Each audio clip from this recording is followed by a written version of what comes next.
Bahasa Bali masa kini diharapkan menjadi bahasa yang kuat memegang identitasnya namun tidak menutup diri terhadap perubahan zaman. Untuk mewujudkannya, berbagai giat yang dicetuskan baik oleh pemerintah maupun komunitas yang cinta dan peduli bahasa Bali pun tidak main-main untuk melestarikan bahasa Bali. Salah satunya dilakukan oleh komunitas Bahasa Bali Wiki yang mulai dapat pengakuan dunia.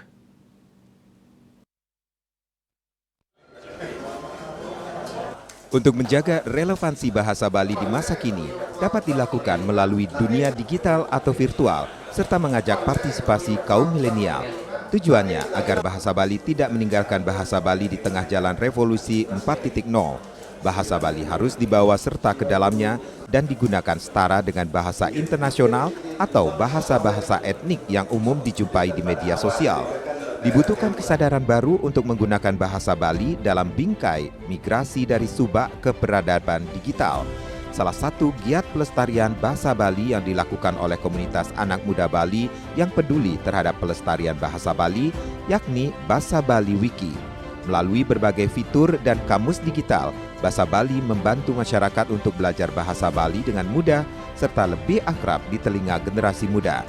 Inovasi luar biasa yang dikembangkan tersebut mendapat apresiasi dari dunia yang diberikan Konsulat Amerika Serikat yang berkedudukan di Surabaya, Jawa Timur.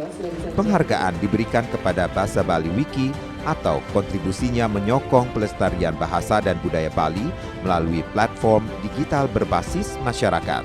The donors, Unilever, all of the other supporters from the governments here, the provincial government to the national government, in federal government Indonesia, for helping create this platform for them.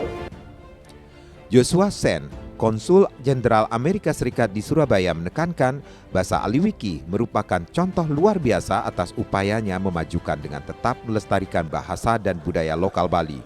Tujuannya agar penutur bahasa hidup pada realitas baru, yakni virtual dan digitalisme. Juliana, Bali TV.